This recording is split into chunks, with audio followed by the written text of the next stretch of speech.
Sobat Gopedia, kembali lagi bersama Bernika dalam episode review buku. Kali ini Bernika mau review buku yang berjudul Rindu di Seberang Lautan. Buku ini ditulis oleh Musta'ani Parmula. Atau judul buku ini yaitu Menyeberang Lautan dan Liku-liku Hidup yang Menyebabkan Kerinduan Mudah Dilukiskan. Buku ini ditulis oleh Musafir Kelana alias Musta'ani Parmula, lahir di Atarijaya, Sulawesi Tenggara, 12 Mei 1982.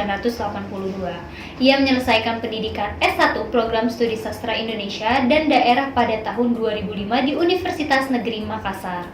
Kini sedang melanjutkan studi magister di Universitas Indraprasta PGRI Jakarta Selatan, mengambil jurusan Pendidikan Bahasa dan Sastra Indonesia. Hobi menulis telah digeluti sejak pertama kali mengirim puisi ke harian Fajar Kota Makassar berjudul Payabo atau Pemulung tahun 2005 sampai 2007. Saat itu, ia hanya mencoba mengirim tulisan ke media dengan sedikit atau iseng, ternyata dimuat.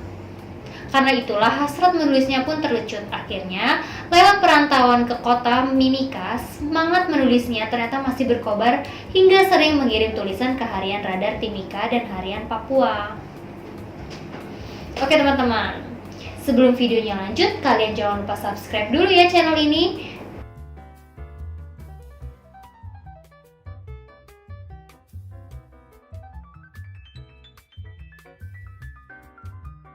Nah teman-teman, buku ini sebenarnya antologi cerpen perjalanan hidup. Kisah dalam buku ini merupakan cikal bakal novel yang insya Allah akan diterbitkan ke depan. Sebelum kita ulas lebih dalam, Bernika mau bacain sinopsisnya dulu ya. Rangkaian cerita ini dimulai dari mamaku seorang provos dengan mengambil latar cerita dari bumi Takalar, Sulawesi Selatan dan daerah transmigrasi Langgea, Sulawesi Tenggara.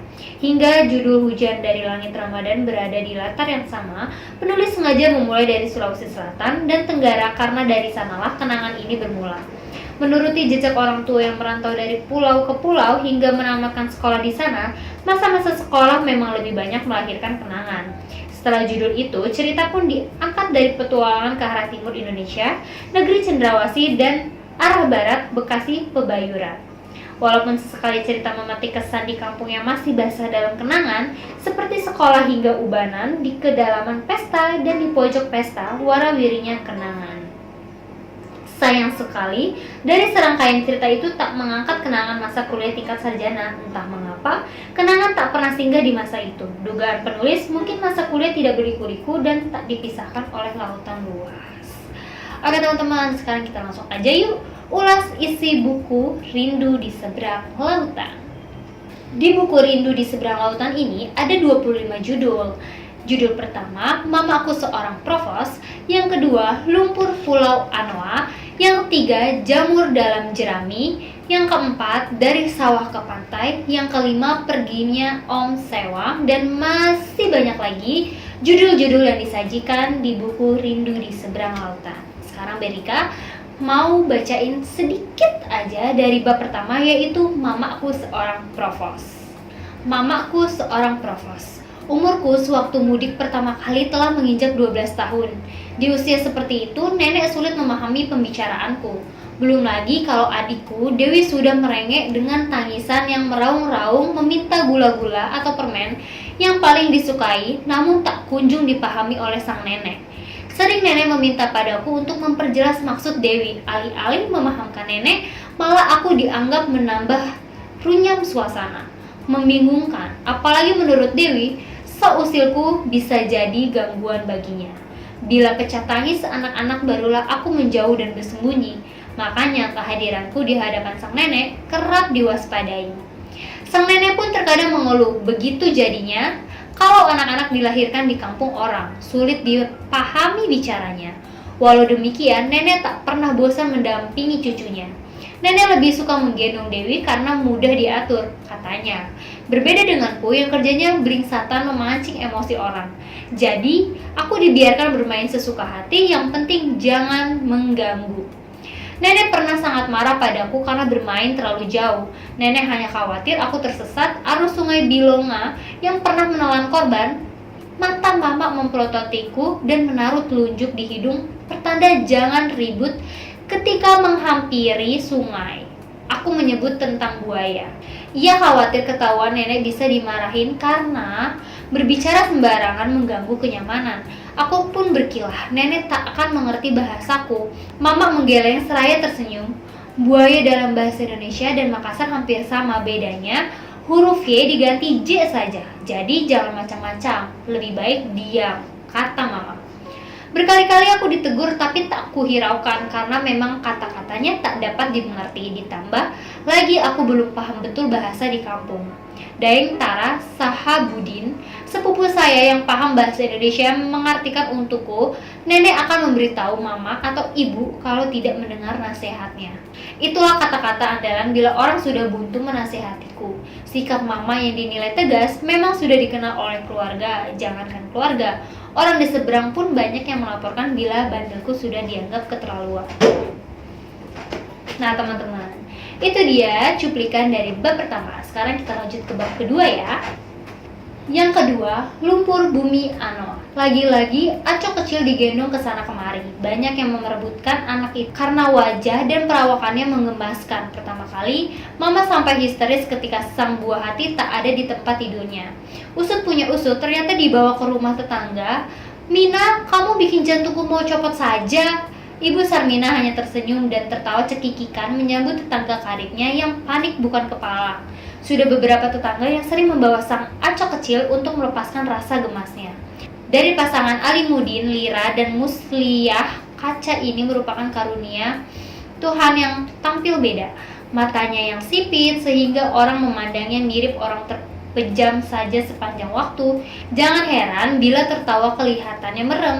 Kulitnya yang putih hingga urat-urat di wajah masih terlihat jelas, ditambah kedua pipinya kembung persis ampau, tentu mengikuti bodinya yang terbilang gembrot. Idih, lucunya, ingin saya gigit pipinya, kata ibu-ibu di pasar yang gemeretak gigi gerahamnya menahan rasa gemasnya. Nah gimana teman-teman, kalian pasti penasaran banget kan dengan cerita Rindu di Seberang Lautan? Karena banyak banget cerita yang disajikan dan ada 25 judul yang masih belum Bernika ceritain semua. Jadi teman-teman, kesimpulan buku ini yaitu buku ini terdiri 25 cerita dimulai dari latar bumi Takalar menuju ke seberang pulau perantauan, pemukiman transmigrasi. Kenangan paling berkesan adalah di tanah transmigrasi karena berjumpa segala suku bangsa. Mama aku seorang provos, lumpur pulau Anoa, jamur dalam jerami, dan perginya Om Sewang adalah cerita berlatar pemukiman transmigrasi. Tak ada kenangan masa sarjana dalam cerita ini. Dugaan penulis, mungkin kenangan masa itu tidak berliku-liku dan tidak menyeberang lautan. Nah teman-teman, dalam pembuatan buku ini juga penulis bercerita sebagian besar kisah dalam buku ini ditulis saat menumpangi kapal pelayaran nasional Indonesia mengarungi lautan Banda dan Arafura dari Timika menuju Makassar. Ada kesempatan nulis kisah dalam perjalanan karena menempuh perjalanan selama seminggu di lautan. Wow, luar biasa sekali ya teman-teman, seminggu berada di lautan. Kalau kamu gimana seminggu berada di lautan? Komen di kolom komentar ya.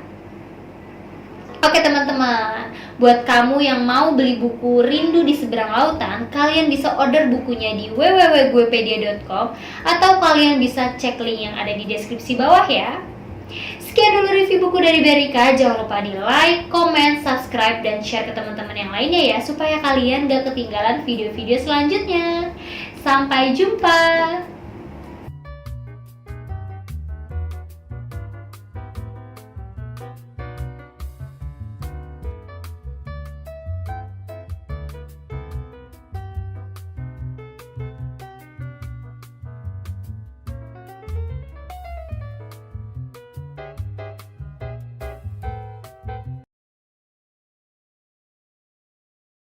Hai, aku Bernika.